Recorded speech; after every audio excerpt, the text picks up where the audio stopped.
Okay, class. We previously talked about congruence classes. When we talked about congruence of integers, we mentioned that congruence of integers modulo n is an equivalence relation, and with every equivalence relation, you have equivalence classes.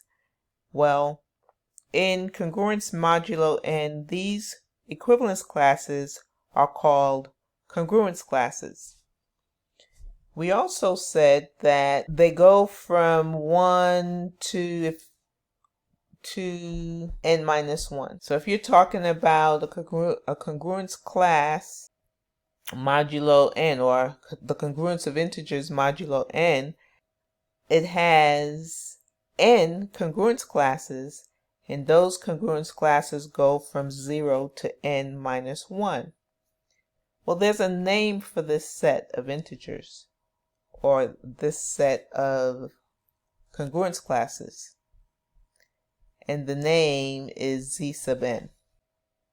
For example, if I wanted the set of all congruence classes modulo 2, that would be equal to the set that contains the congruence class containing 0 and the congruence class containing 1. Z sub 4 is going to be the congruence class containing 0, or the congruence class containing 1, the congruence class containing 2, and the congruence class containing 3.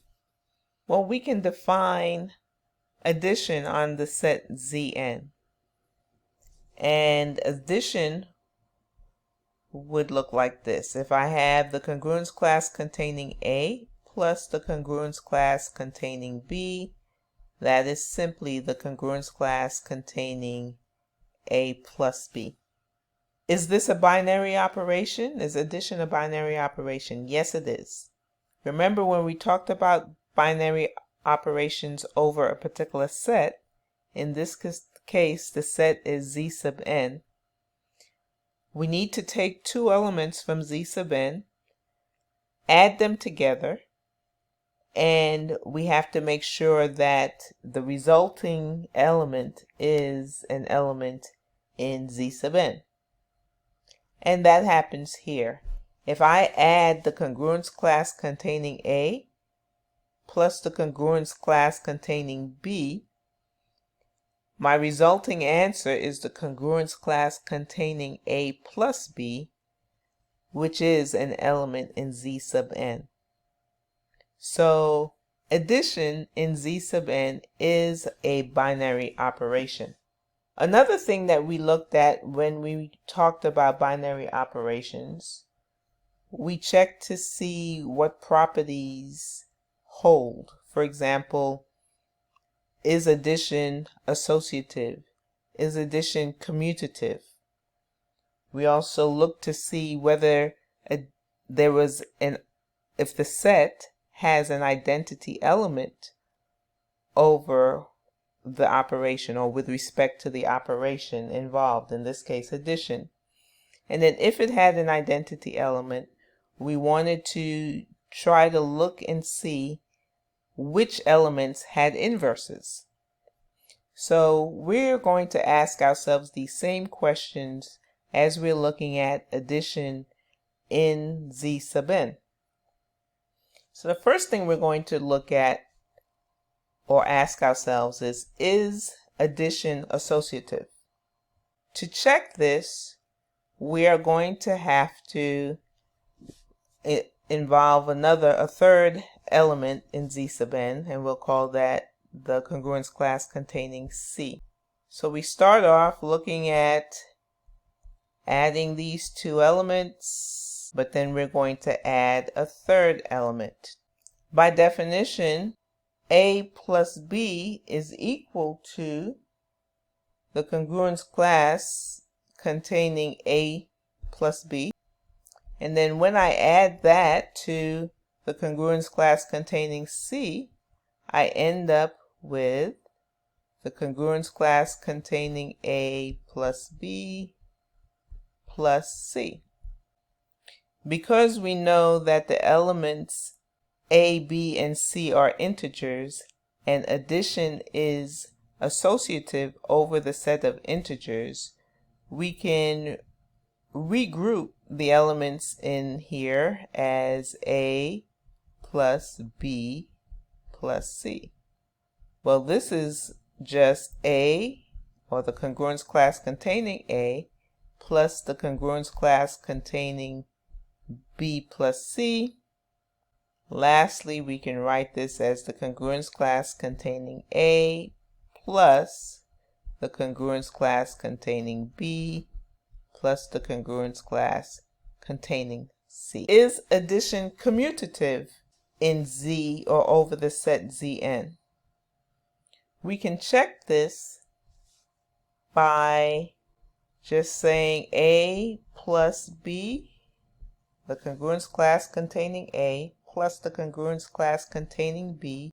Well, by definition, that's A plus B, or the congruence class containing A plus B. Since the set of integers or addition is commutative over the set of integers, I can rewrite this as B plus A, and this is simply the congruence class containing B plus the congruence class containing A.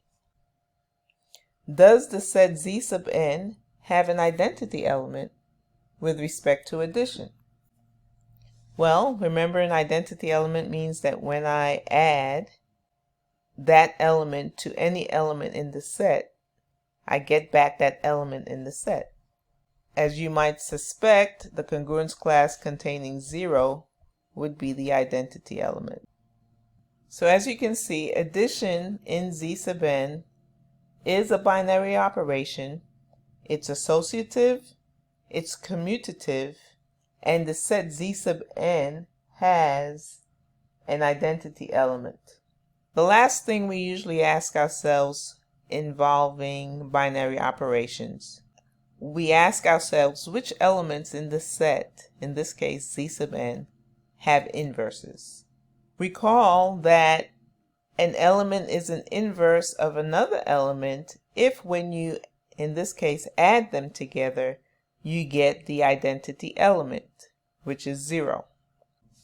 If you look at A, or the congruence class containing A, plus the congruence class containing negative A, because negative A is an integer, so certainly I can put negative A as a congruence class, that's equal to negative A plus A, because we know that it's commutative.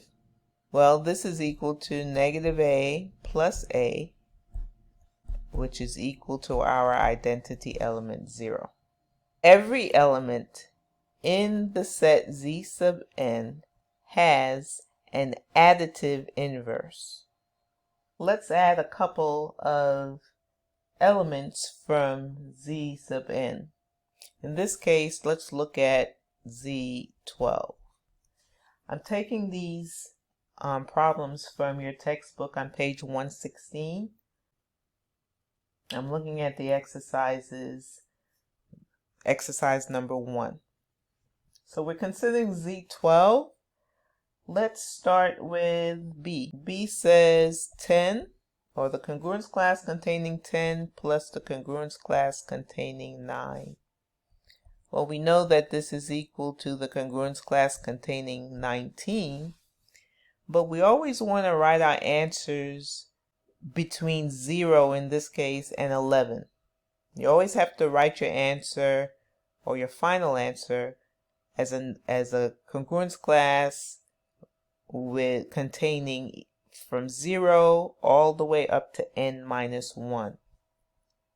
So in order for me to determine what's a number that's congruent to 19 in Z12, I can simply add or subtract multiples of 12 to figure out what number would be equivalent or congruent to that. Alright, so I'm going to subtract 12 from 19. That gives me the congruence class containing 7. And that's how you add 10 plus 9 in Z12. Before I do another example, I'm going to go on and talk about multiplication in Z sub n. The definition for multiplication in Z sub n says the congruence class containing A times the congruence class containing B is equal to the congruence class containing A times B. So again, not a difficult concept to understand. But let's look and make sure that it's a binary operation. We have two elements, again coming from the set Z sub n. We're multiplying them together, and the question is, do we get an element in Z sub n? Well, yes. A times B results in an integer, and so we have the congruence class containing A times B, which gives us an element in Z sub n. So multiplication in Z sub n is a binary operation. Is multiplication associative? Let's check and see. So as I group these two together and multiply that by the congruence class containing C, I get the congruence class containing AB times the congruence class containing C.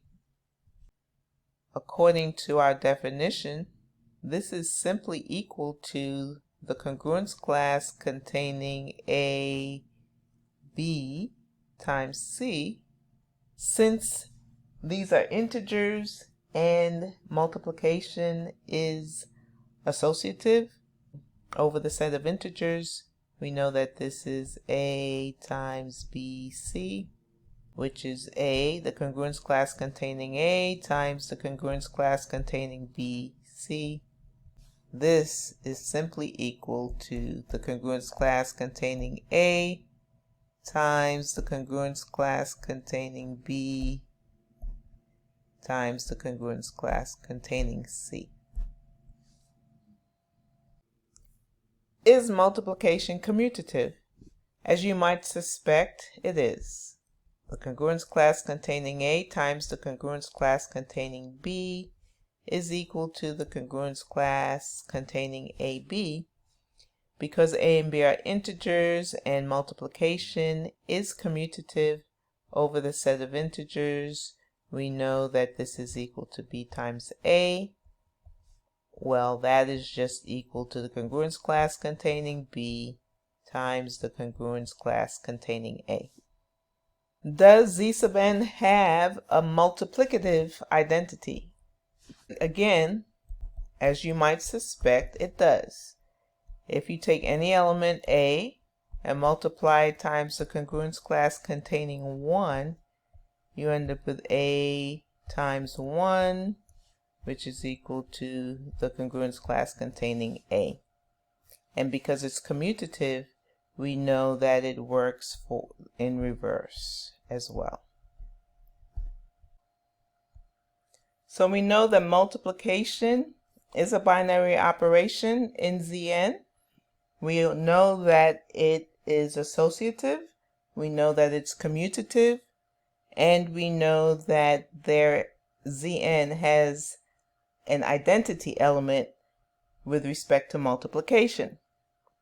What we have not discussed is whether or not every element in Zn has a multiplicative inverse.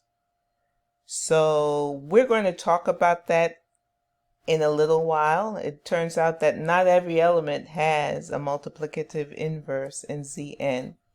What I'd like to do first is do some examples where we're using addition and multiplication in Zn, and then we'll talk about inverses.